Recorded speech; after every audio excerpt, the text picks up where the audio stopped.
You can paint this paint on however you want, obviously. It's just a solid color finish at this point. But my preferred method is using a paint sprayer, and so that's what I'm going to show you how to do. So this is my pea coat right here. You already saw it. I'm just going to give it a good mix. And then with a paint sprayer, it is always, always, always best, even if it's a brand new container of paint, it's always best to strain your paint through, this is like a fine mesh strainer. I'll add these onto the supply list for you as well, if you're interested in the paint sprayer. And I will share a link to my paint sprayer as well, just in case you're curious about it. This is a professional paint sprayer. It's pretty high end. For 3 years? I think it was 3 years. I used more of a hobby type paint sprayer, and it worked great. But you know, I just wanted to upgrade my paint sprayer and get a better finish, have less issues constantly with my paint sprayer. So I upgraded to this Pro paint sprayer. If you are new to spraying, I would definitely not recommend getting a high-end paint sprayer first. I would recommend getting a hobby type paint sprayer to begin with. That way you can play around with it, you can get familiar with it, and see if spraying paint is your thing, or if you don't like it, if it doesn't work for you, whatever, you know. That way you don't have a huge investment into it. So this right now is just funneling through. Let me lift it up and you'll see. It's just funneling through the funnel, the strainer, whatever you want to call this thing. So it takes a couple of seconds to do that. Sometimes I will pour some water, because with every paint sprayer you need to thin the paint. Even with this paint sprayer, it's a really high-end Pro paint sprayer, and it can spray this thickness of paint, but the finish isn't as nice. So I still thin my paint, but instead of measuring the amount of water to paint like I used to have to do with the hobby paint sprayer, I don't really measure anymore. I just kind of eyeball. This is just a water bottle. Just to make things easy for recording, I'm using this. I usually just use tap water. I think the number one questions asked about a paint sprayer is, does it use extra paint? And yes, it does, because you have some overspray. You have this little funnel thing that you obviously are wasting some paint on. There usually is a little bit of paint left at the bottom of the container. And so, you know, that this is the part that sucks up the paint and it goes up. And so, you know, it can't get all of the paint at the very bottom of the container, but that's not really wasted paint, because you can pour it back into your container of paint. And then of course you lose some, because they're, you know, when you clean out your container, then there's going to be some paint as well. So between all of those, yes, you use extra paint. I'm going to go wash off my fingers. Now I'm just going to mix the paint and the water together. So the water just thins the paint out, so then the paint sprayer can spray it easily, and it also makes the finish way better. You get more of a mist, a fine finish.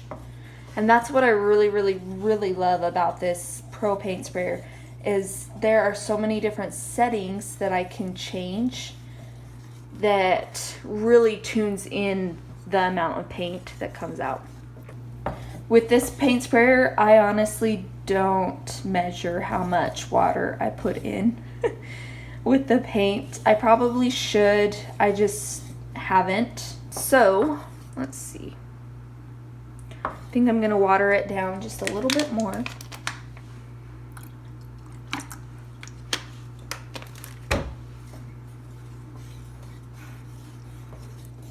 With my hobby paint sprayer, I had it down to an exact science with a thing called a viscosity cup that came with my paint sprayer. And if it ran out of that viscosity cup between 30 and 40 seconds, then the paint was the perfect thinness or thickness, whatever one you want to say. Viscosity, basically. But with this paint sprayer, it will shoot out any paint, basically, no matter how thick it is. It is very, very strong. Also, with this paint sprayer, I don't need an air compressor. It is all just run off a turbine. So it's portable, and I can work with it inside, down in my unfinished basement. That's where I'm at right now. Or when it's summertime, I work outside.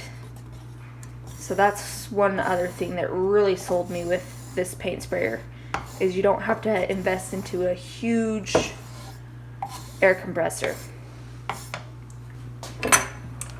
So now I'm just going to put the top onto the container, and I am ready to spray now. Welcome to my paint booth. I moved the dresser in here because I'm spraying. If I was brushing this finish on, obviously I would skip this step and I wouldn't be in here in my paint booth. But I just prefer to spray, and so that's what I'm going to show you. The drawers are now all dry. They have sat overnight, and they're nice and dry. Before I actually spray, I need to tape off these drawers. Number one reason, because I'm spraying, and I don't like my overspray to get inside of the drawers, and so I tape them off. I don't do it typical like other painters do. Most of the time when I see somebody spraying a piece of furniture, they have all of the drawers out and paper or plastic wrapped around them. I just found that was taking up way too much space. I hated bending over to spray.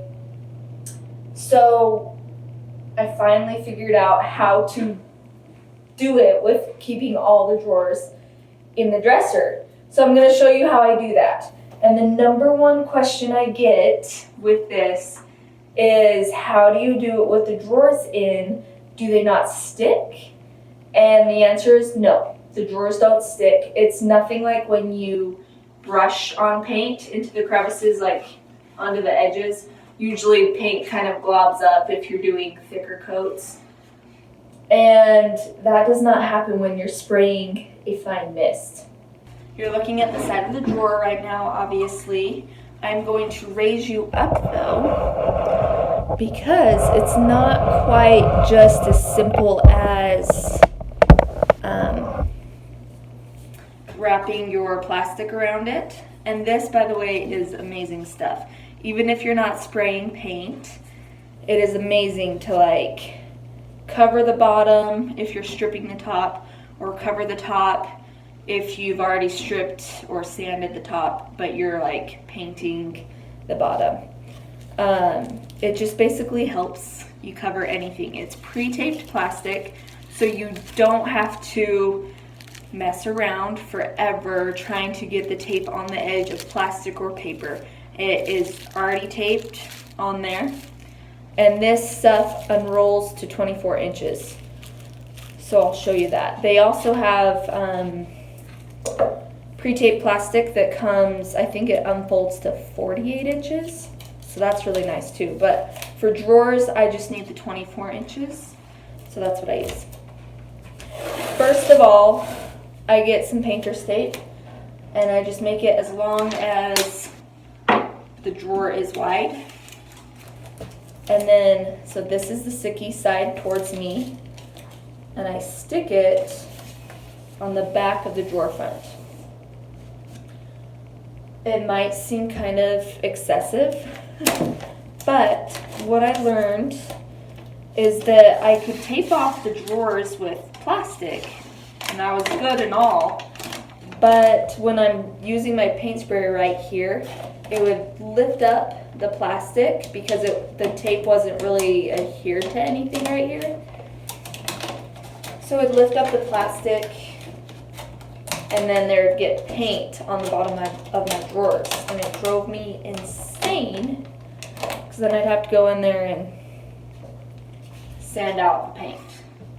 So I just do this, so then when I go with the painter, the pre-taped plastic, this tape attaches to this tape, which this is the sticky side because I attached it and then I folded it down.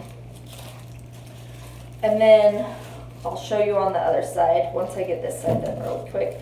But I go to the bottom of the drawer, wrap the tape underneath, up the side to where I want, it all taped off. So then the paint doesn't get sprayed onto the edges of the drawers. And then I attach the tape to that tape down this side. And the other really handy thing is that this pre-taped plastic, if I can show you, comes with a serrated edge. So let's see if you can see this.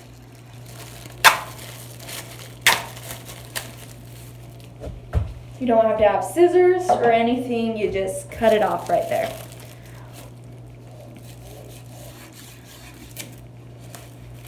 And then wrap it underneath the drawer. So you don't have anything on the bottom of the drawer. The bottom is completely open, which helps because you have drawer glides and stuff on the bottom that need to work. Now at this point,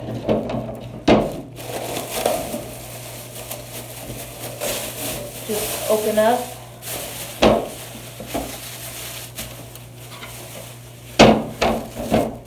It's best if you kind of put the plastic behind the back corners. It will help keep it in place.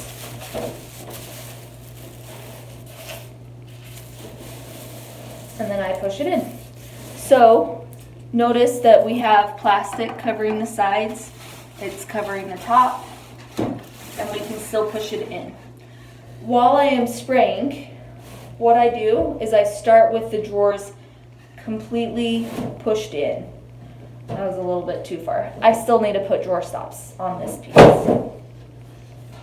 But I push the drawer completely in to where it stops, and then I spray it a couple of times, get everything good right here on this little lip.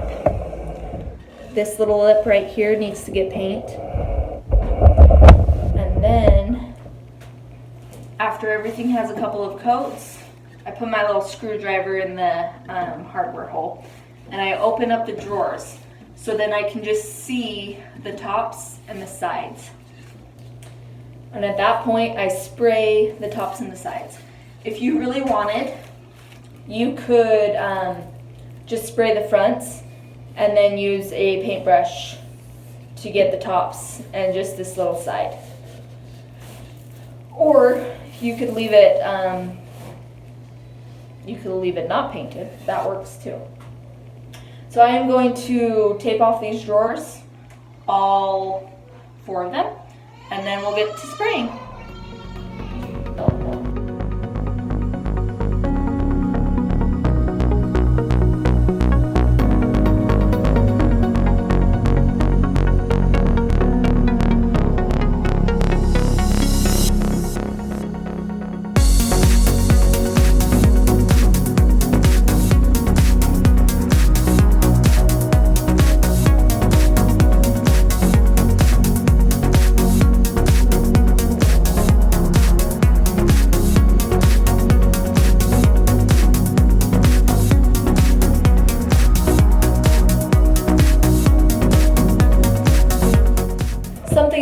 do that I skipped over, almost forgot, is I like to tape off that as well.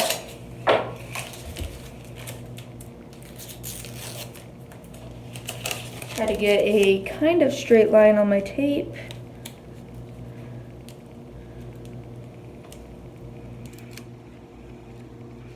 I'm gonna leave just a little stripe.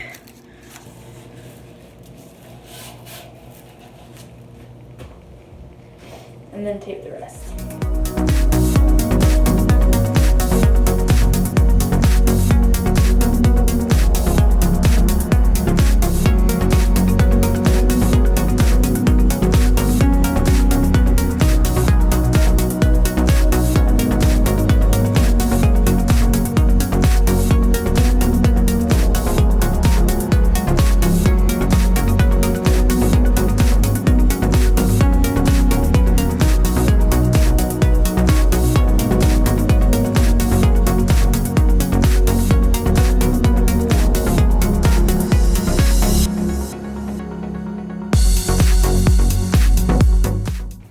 Before I actually spray what is in here, I always test it out before I spray on my furniture.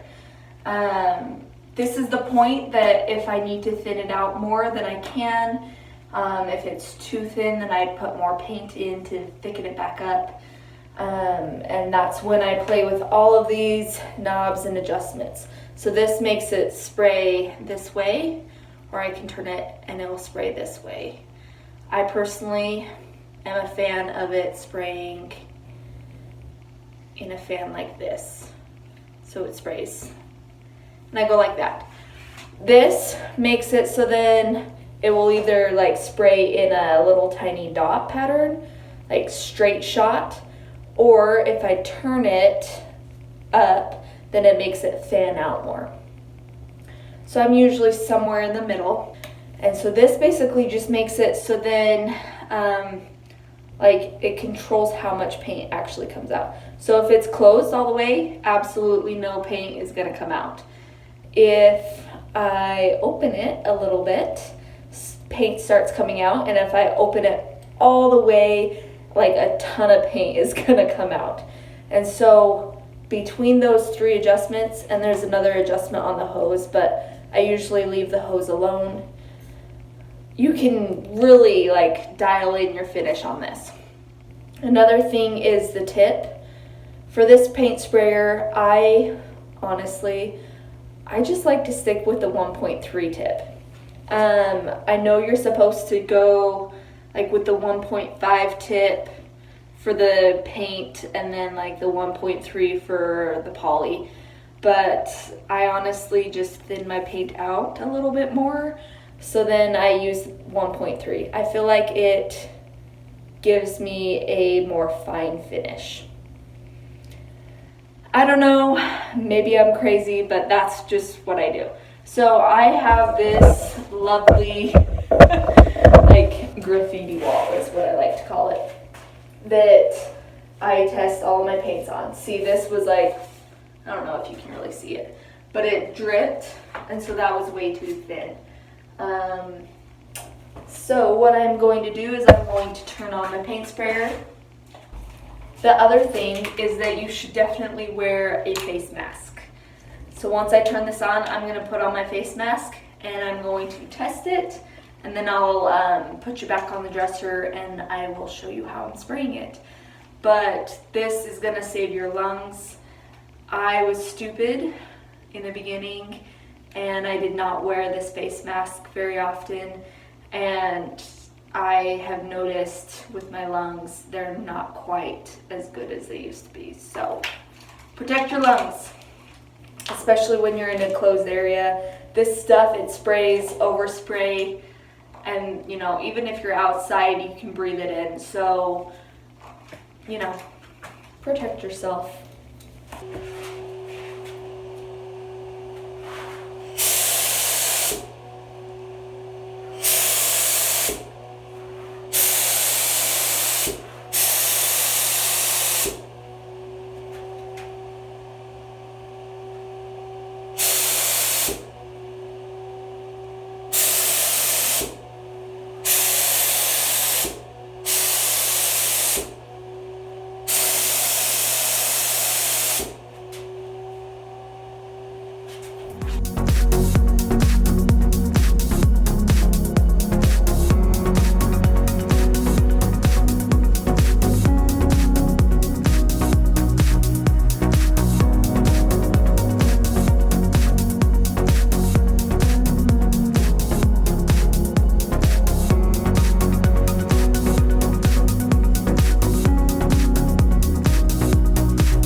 I will probably give it one more coat after it dries.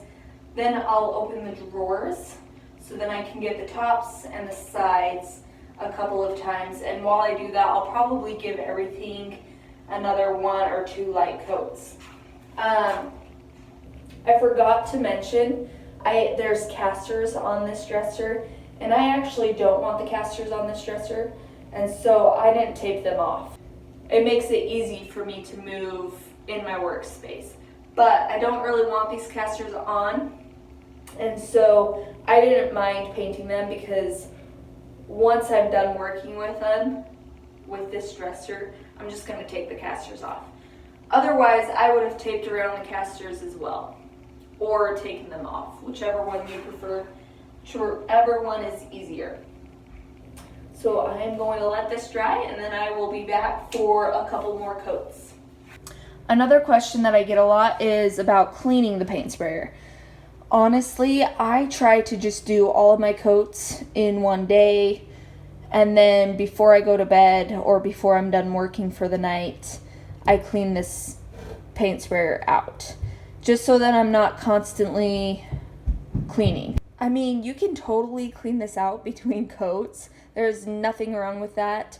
To me, that's just an extra pain, and I haven't noticed that it really changes anything. So I just try to do my coats all in one day, and then I let it, I clean it out before it sits overnight. And then the next day I do my poly, and then before I'm done for the day, I clean it out again. It honestly only takes about 5 minutes to clean this paint sprayer, and it's really simple to do. That's another question that I get a lot about this paint sprayer or any paint sprayer, and it really is not hard to clean a paint sprayer. In all honesty, I actually kind of think it's hard to clean a paintbrush and get all of the paint out of the paintbrush, because I feel like it never gets out of the paintbrush. So I'm just going to let this sit. The one thing that it recommends, or Fuji recommends, is to release this in between coats so it's not clamped, because then it will, if it's clamped for all day long, it's going to wear out the parts for this. So I just release it and then just leave it like this between coats.